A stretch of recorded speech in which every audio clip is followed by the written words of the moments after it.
Halo, selamat datang kembali di Fortune Garage. Dan lagi-lagi saya sebut garage meskipun tampak seperti taman mungkin ya. Bunga-bunga gini. Saya akan memberi tahu kalian sesuatu bahwasanya bagi sebagian orang sebuah keluarga itu kurang lengkap tanpa kehadiran mobil keluarga. Di belakang saya sudah ada mobil keluarga meskipun saya belum berkeluarga. Nah, hari ini saya akan menyampaikan ke kalian sebuah testimoni pemakaian saya dengan mobil ini, yaitu sebuah Toyota Innova diesel, Innova Reborn diesel tahun 2018 Matic. Yuk kita cek aja mobil. Kita buka dulu kap mesinnya. Cukup berat ya kap mesin ini karena bukan karbon. Jadi di forum-forum, di komunitas itu seringkali kita lihat, kita dengar bahwasanya kalau beli Innova itu harus diesel. Nah, saya tidak sepenuhnya setuju dengan statement itu. Karena apa? Karena dulu saya pernah pakai Innova yang generasi sebelumnya, yaitu kalau setahu saya malah yang paling tua tahun 2005, varian diesel yang lampunya masih besar. Itu efisiensi bahan bakarnya oke, tapi tenaganya itu lemot banget.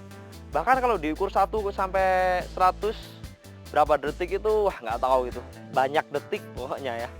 Nah, ternyata varian setelahnya ini, varian Innova Reborn ini berbeda dengan Innova yang sebelumnya. Jadi kalian kalau mau beli Innova bekas harus dipikirin dulu nih, apakah diesel yang mana nih yang harus kalian beli. Nah, itu karena memang berbeda dari secara tenaga yang dihasilkan. Mobil ini berkode mesin 2JD FTV 4 silinder sejajar atau inline dengan 16 katup DOAC dengan VNT intercooler atau turbo yang mirip dengan turbonya Toyota Fortuner. Sedangkan isi silinder mobil ini adalah 100 cc lebih kecil daripada generasi sebelumnya, yaitu sebesar 2400 cc. Namun mampu menghasilkan 149 HP atau horsepower di putaran 3400 rpm.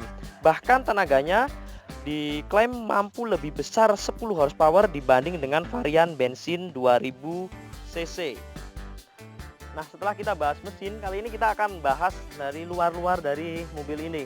Nah, bagi yang belum tahu, Innova Reborn itu ada beberapa tipe ya. Dulu sih ada tipe E ya, Innova mulai Reborn ini udah nggak ada lagi tipe E. Jadi paling rendah itu ada tipe G, kemudian tipe V, dan tipe Q. Kemudian muncul lagi yang Venturer ya, itu yang paling tinggi.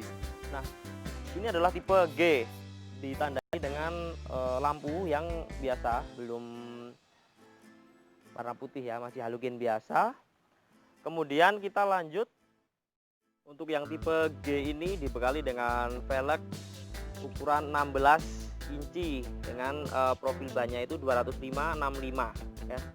Velgnya ya desainnya kayak gini ya, seperti mobil keluarga pada umumnya. Nah, ini adalah desain belakangnya. Secara eksterior saya rasa cukup ya, mobil keluarga ya gitu-gitu aja eksteriornya. Kita ke interiornya aja sekarang. Nah, testimoni yang saya mau sampaikan pertama adalah suspensi ya. Membeli Innova adalah membeli kenyamanan, itu sedikit boleh dibenarkan sih, karena memang 2 kali testimoni Innova itu suspensinya nyaman. Dari Innova yang tadi saya ceritakan generasi sebelumnya yang 2005 itu nyaman, dan ini juga lebih nyaman karena secara dimensi juga ini lebih lebar, lebih panjang dari yang sebelumnya.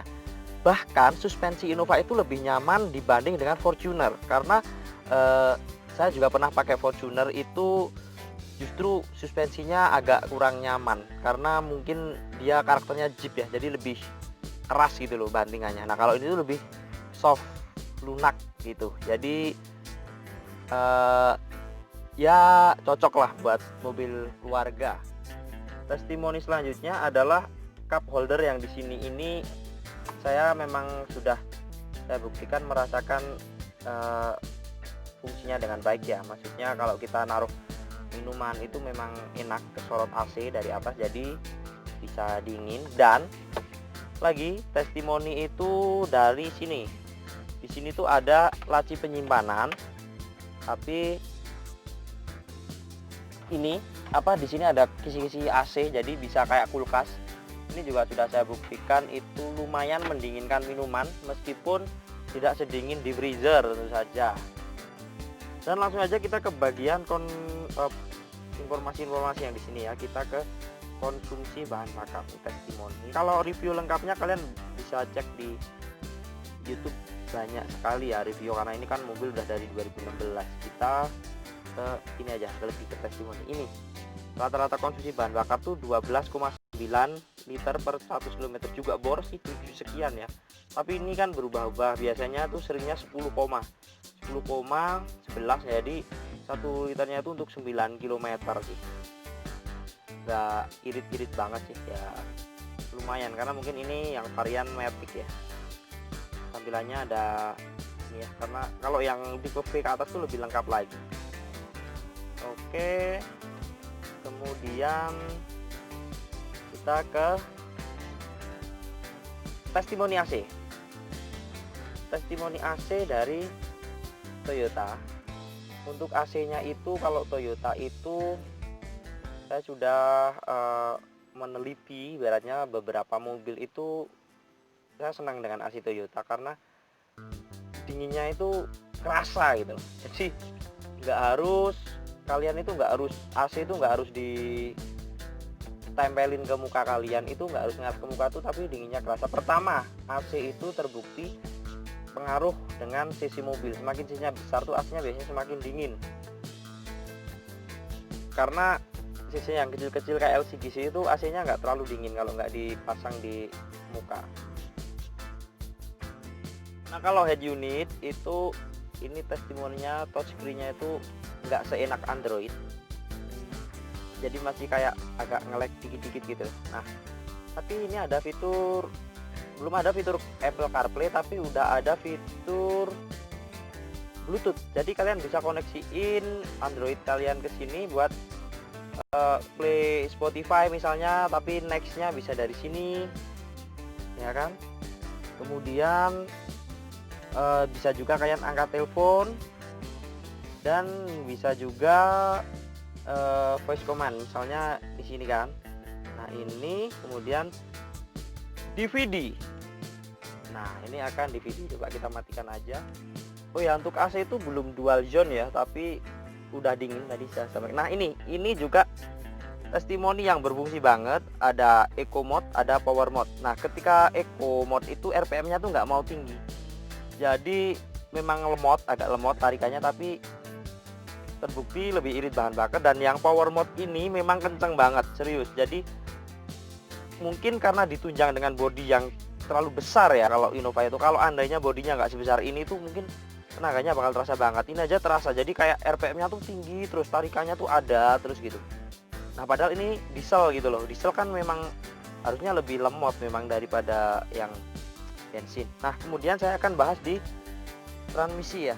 Ini itu Matic CVT apa namanya, kemudian bisa juga dibuat manual di sini kan. Kita geser ke sini.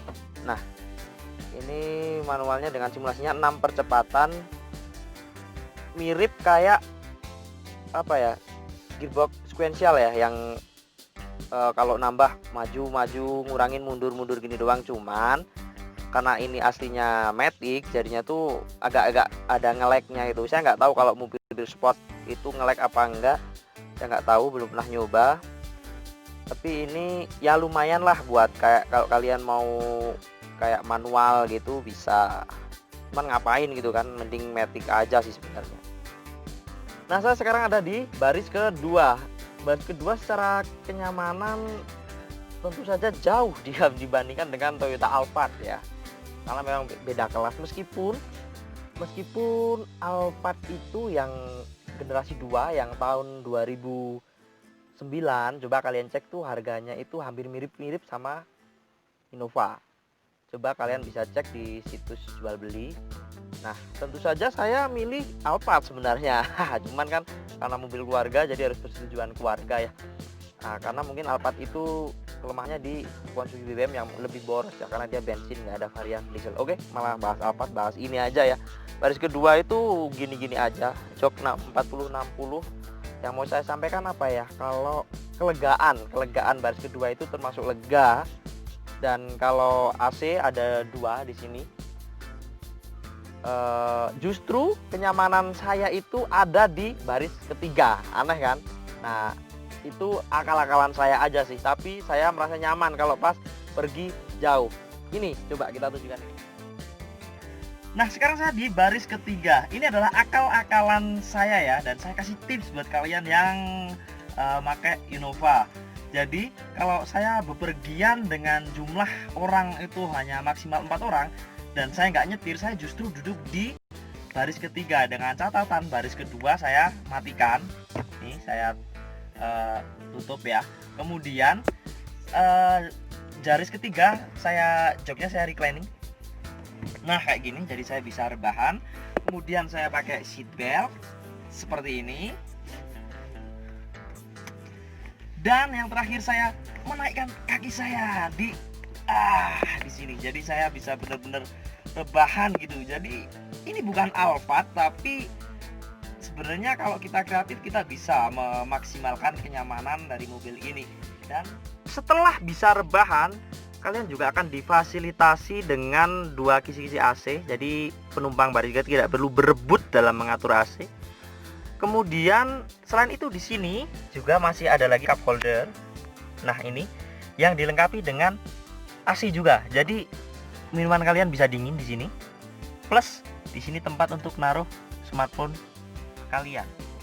Testimoni ini juga sudah saya praktikkan dalam perjalanan yang cukup jauh, itu nyaman-nyaman aja. Paling pantat kalian di sini agak capek, tapi masih oke lah.